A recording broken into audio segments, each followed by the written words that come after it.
Hello and welcome to another edition of Drive's Inside Line. It's been a hectic week in the car industry, not least with motor shows, new technologies and plenty of motorsport action. But first, Geneva and the first major European motor show of the year. Richard, you were in Switzerland for all the big reveals. Which was your standout vehicle? Well, one of the big talking points over there was actually the little Aston Martin Cygnet. Now, it's the complete fashion accessory on wheels.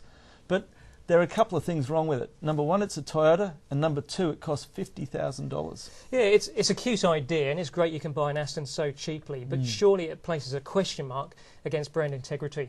Well, it does. I mean, Aston's built their reputation on building fast cars, and the Cygnet's an incredibly slow one.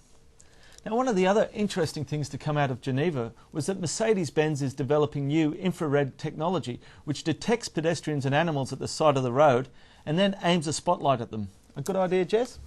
Well, it follows Volvo's announcement that it will introduce new auto-braking pedestrian-avoidance technology on its new S60 sedan that's due at the end of the year.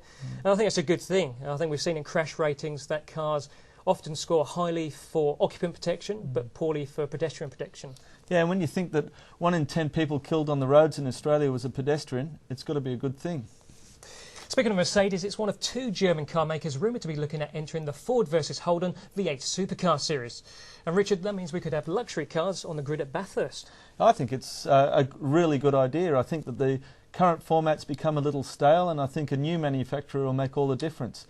I was talking to Tony Cochrane this week, and he said that a couple of years ago 80% of people were opposed to a third manufacturer in the V8 Supercar series, but now 65% want a third person in there. So it's I think that's a good thing. But let's talk about the superior form of motorsport, Formula One.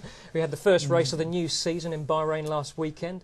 Though I have to admit, after expecting the big fireworks, the return of Michael Schumacher and new rules for the new season, and after the first lap, well, the action kind of fizzled out. Certainly did. I turned on at 11:30 on Sunday night, and I reckon I was sound asleep by 11:33, Jez. Well, it was slightly disappointing, unless you're a Ferrari fan, of course. So let's hope there's more excitement at Melbourne on Sunday the 28th of March for the Australian Grand Prix. That's it from Inside Line this week. Until next time, happy motoring.